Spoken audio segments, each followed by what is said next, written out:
Hello everyone, welcome to सेवक Sadhu learning news. हमारे आसपास जो भी घटनाएं होती हैं या जो भी न्यूज हम सुनते हैं उसके पीछे कोई ना कोई रीजन होता है। और न्यूज का सबसे इंपॉर्टेंट पहलू यह है कि जो भी न्यूज हमको सुनने को मिलती है वो प्रैक्टिकल लाइव सेशन के आती है। सेवक साधु लर्निंग न्यूज के इस एपिसोड में करेंगे दो इंपॉर्टेंट खबरों की एनालिसिस। लास्ट में आपको सीखने को मिलेगा कि राजनीति और कूटनीति कैसे काम करती है। सो बने रहिए हमारे साथ वीडियो के अंत तक। वीडियो को लाइक और चैनल को सब्सक्राइब करना बिल्कुल मत भूलिए। Subscribe now and press the bell icon.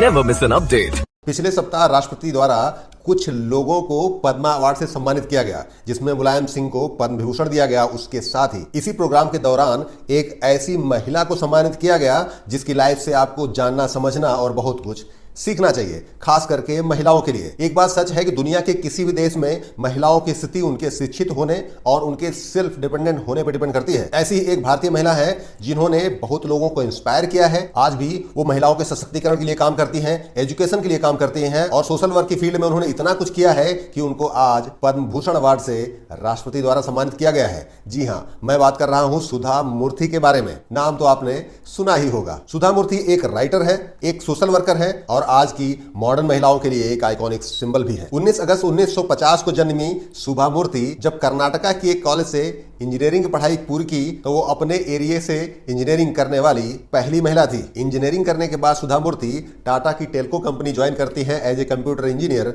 और उसके बाद उनकी शादी हो जाती है नारायण मूर्ति से। नारायण मूर्ति एक जाना माना नाम जिन्होंने इन्फोसिस की नींव रखी और आज वो इंडिया की टॉप मोस्ट आईटी कंपनीज में से एक है। सुधा मूर्ति इन्फोसिस फाउंडेशन की संस्थापक है, जो एक ऐसी सामाजिक संस्था है जो भारत के ग्रामीण इलाकों में शिक्षा, स्वास्थ्य, महिला सशक्तिकरण और अन्य क्षेत्रों में बहुत महत्वपूर्ण योगदान देती है। सुधा मूर्ति एक साधारण जीवन जीती है जो बहुत सारे लोगों के लिए एक इंस्पिरेशन हो सकता है। उनके 2 बच्चे हैं और दोनों बच्चों को उन्होंने ऐसे संस्कार दिए हैं जिसको जानने के बाद आप उनकी कायल हो जाएंगे। जैसा हम सभी जानते हैं, उनके जो दामाद हैं वो आज के समय में ब्रिटेन के प्राइम मिनिस्टर हैं। मौका था सुधा मूर्ति को राष्ट्रपति भवन में पद्म भूषण अवार्ड से सम्मानित करने का। साथ में उनके परिवार के सभी लोग इकट्ठा थे और उसमें उनकी बेटी भी थी। आपको मान के सरप्राइज होगा कि वो अपने फैमिली के साथ पिछली रो में बैठी हुई थी जहां पे उनके फैमिली के बाकी मेंबर्स बैठे हुए थे। मजे की बात यह है कि हमारे यूपी और बिहार में अगर किसी का कोई दूर का जानने वाला एकमात्र विधायक भी बन जाता है तो वो खुद को मेंबर ऑफ पार्लियामेंट समझने लगते हैं। और अगर ऐसा हो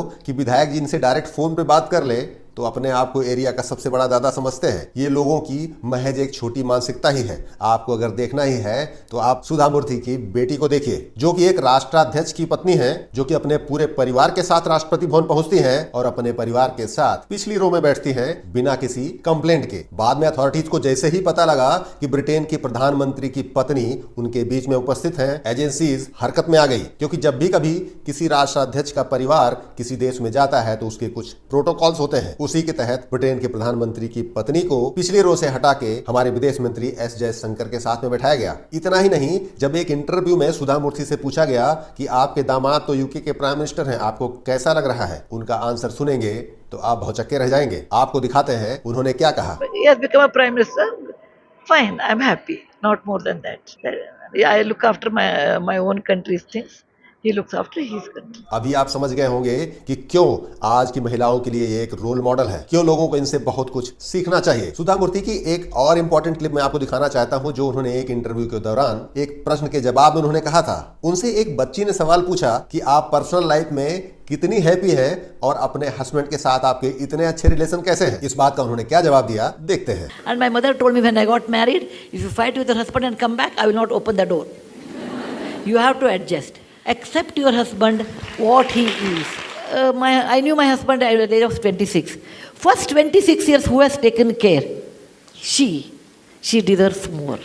अगर आपका पार्टनर किसी बड़े गोल के लिए काम कर रहा है तो उसको पूरी तरह से सपोर्ट करना है। और उनकी माँ ने जो कहा उसको भी बहुत सारी महिलाओं को जरूर ध्यान से समझना चाहिए। अब हम जानते हैं कि ऐसी कौन सी चीजें हैं जिनको हम सुधा मूर्ति से सीख सकते हैं। सबसे पहली चीज, इंपॉर्टेंस ऑफ एजुकेशन। अगर वो इतनी पढ़ी लिखी नहीं होती तो शायद आज उनका स्तर ऐसा बिल्कुल भी नहीं होता। इसलिए किसी देश की सोसाइटी को आगे बढ़ाने के लिए महिलाओं को शिक्षित होना बहुत ज्यादा जरूरी है। दूसरा नंबर आता है हार्ड वर्क। अगर आपको कुछ लाइफ में करना है तो आपको हार्ड वर्क अपने लक्ष्य को निर्धारित करके करना होगा और सक्सेस आपको एक दिन में नहीं मिलेगी। लोग आपको एक दिन में रिकॉग्नाइज नहीं करेंगे, आपको बहुत दिनों तक लगातार मेहनत करनी होगी, तब आपको कहीं पद्म भूषण और पद्म विभूषण जैसे सम्मान से सम्मानित होने का मौका मिलेगा। एक और इंपॉर्टेंट चीज, हम में से हर किसी को इस बात को जरूर ध्यान रखना चाहिए कि सोसाइटी ने जो भी कुछ हमें दिया है उसमें हम कितना उसको रिटर्न कर सकते हैं। मतलब सोसाइटी के लिए आपको लाइफ में कुछ ना कुछ जरूर करना चाहिए। एक और इंपॉर्टेंट चीज जो सुधा मूर्ति बार बार अपने स्पीचेज में कहती है कि अगर किसी की हेल्प करनी है तो उसको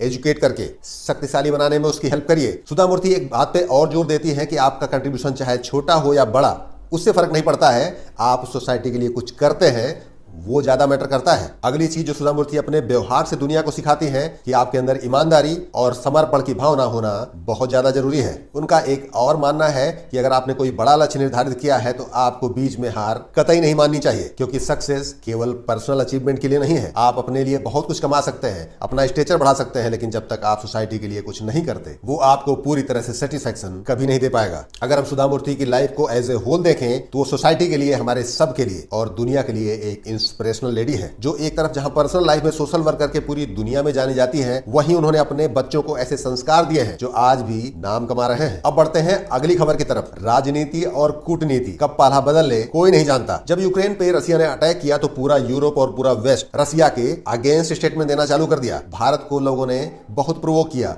कि आप कोई ना कोई साइड क्यों नहीं लेते हैं, लेकिन हमारे honourable foreign minister S Jaishankar ने सबके सामने सिर्फ एक बात रखी कि इंडिया अभी इतना स्ट्रांग है कि वो अपने डिसीजन अपने फेवर के हिसाब से, अपने लोगों के इंटरेस्ट के हिसाब से खुद ले सकता है। आज से कुछ ही महीने पहले यूक्रेन के फॉरेन मिनिस्टर का स्टेटमेंट आता है कि भारत जो सस्ता तेल रसिया से खरीद रहा है उसकी कीमत यूक्रेन के लोग अपनी जान देकर चुका रहे हैं। और इसी बात को पूरी वेस्ट मीडिया ने इंडिया पे थोपने की कोशिश भी की कि इंडिया को स्टैंड लेना चाहिए और रसिया के अगेंस्ट में अपनी पोजीशन क्लियर करनी चाहिए। लेकिन एस जयशंकर ने जितने सारे इंटरव्यू हुए सब में एक बात हमेशा क्लियर की कि इंडिया का इंटरेस्ट अपनी एनर्जी की जरूरतों को पूरा करना है और उसके लिए वो दुनिया के किसी देश से कोई भी समझौता कर सकता है। वेस्ट को हमेशा ही पूरी दुनिया में अपनी चौधराहट दिखाने की एक गलत आदत है, जिसको पिछले कुछ दिनों में एस जयशंकर ने बहुत बढ़िया से आईना दिखाया है। फॉरेन मिनिस्टर एस जयशंकर ने बहुत सारे इंटरव्यू में ये बात क्लियर की कि जितना तेल इंडिया रसिया से खरीदता है उससे कहीं ज्यादा तेल और गैस पूरा यूरोप आज भी रसिया से खरीद रहा है। तो कैसे यूक्रेन युद्ध में इंडिया ही रसिया की हेल्प कर रहा है? अगर ऐसा है भी तो उसमें यूरोप भी हमसे ज्यादा भागीदार है। लेकिन ये सारा सिनेरियो महज कुछ महीने पहले का था। अभी सिनेरियो चेंज हो गया है। भारत G20 देशों की अध्यक्षता कर रहा है और आने वाले सितंबर में G20 देशों की एक मीटिंग भी होने वाली है। अब क्योंकि एक बड़ा प्लेटफॉर्म मिलने वाला है तो सिनेरियो यहाँ पे जस्ट चेंज हो जाता है। यूक्रेन ने यूटर्न लेते हुए इंडिया की तारीफ करना शुरू कर चुके हैं। उनकी डेप्यूटी फॉरेन मिनिस्टर का कहना है कि भारत दुनिया का आज के समय का विश्वगुरु है, दुनिया को स्टैंड लेना चाहिए और यूक्रेन के फेवर में बात करनी चाहिए। इतना ही नहीं, यूक्रेन ने एक और बात रिक्वेस्ट की है कि जब सितंबर में G20 देशों का सम्मेलन हो तो उसमें जेलेंस्की को, जो कि यूक्रेन के प्राइम मिनिस्टर हैं, उनको भी उस मीटिंग को एड्रेस करने का मौका दिया जाए। और यही प्रयास उन्होंने पिछले साल हुए G20 सम्मेलन में बाली में किया था। पूरे प्रोग्राम को रसिया के अगेंस्ट मोल्ड करने में कहीं ना कहीं वेस्ट सक्सेसफुल हो गया था। लेकिन इंडिया ऐसा नहीं करने देने वाला है, क्योंकि हमारे यहाँ जो एक्सपीरियंस्ड फॉरेन मिनिस्टर है वो वेस्ट की चाल बहुत बढ़िया से समझते हैं। इंडिया ने क्लियर कर दिया है कि G20 देशों के मीटिंग का एक ही उद्देश्य है कि कैसे ग्लोबल इकोनॉमिक क्राइसिस को डील किया जाए, क्योंकि G20 देशों का ग्रुप इकोनॉमिक प्रॉब्लम्स को सॉल्व करने के लिए ही तो बना था। इतना ही नहीं, यूक्रेन की डिप्टी फॉरेन मिनिस्टर ये भी कह रही हैं कि जैसे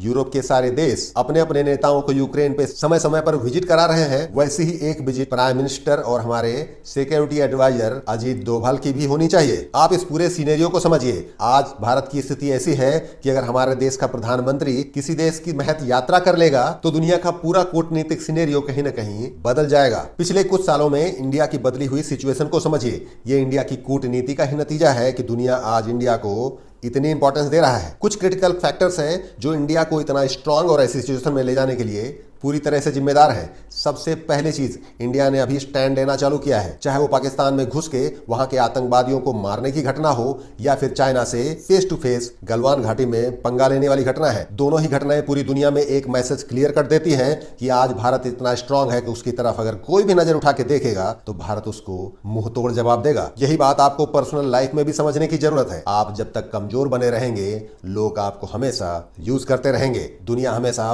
पावर को सपोर्ट करती है। है। इसलिए अपनी स्ट्रेंथ को बढ़ाइए, अपनी समझ को बढ़ाइए। एजुकेशन केवल नौकरी का माध्यम नहीं है, वो आपको सोचने समझने की शक्ति भी देता है। अगर आप पढ़े लिखे हैं तो अपने आसपास होने वाली सारी घटनाओं के एनालिसिस करिए और जो दुनियादारी के हिसाब से फिट बैठता है उस हिसाब से अपने आप को तैयार करिए, क्योंकि अगर आप सिचुएशन के हिसाब से तैयार नहीं रहेंगे तो कहीं ना कहीं आप पीछे छूट जाएंगे। सेवक साधु लर्निंग न्यूज के इस एपिसोड में इतना ही। वीडियो को लाइक करें, चैनल को सब्सक्राइब करें और देखना ना भूलें हर शनिवार रात 8:30 बजे Sevak Sadhu learning news. Thank you so much.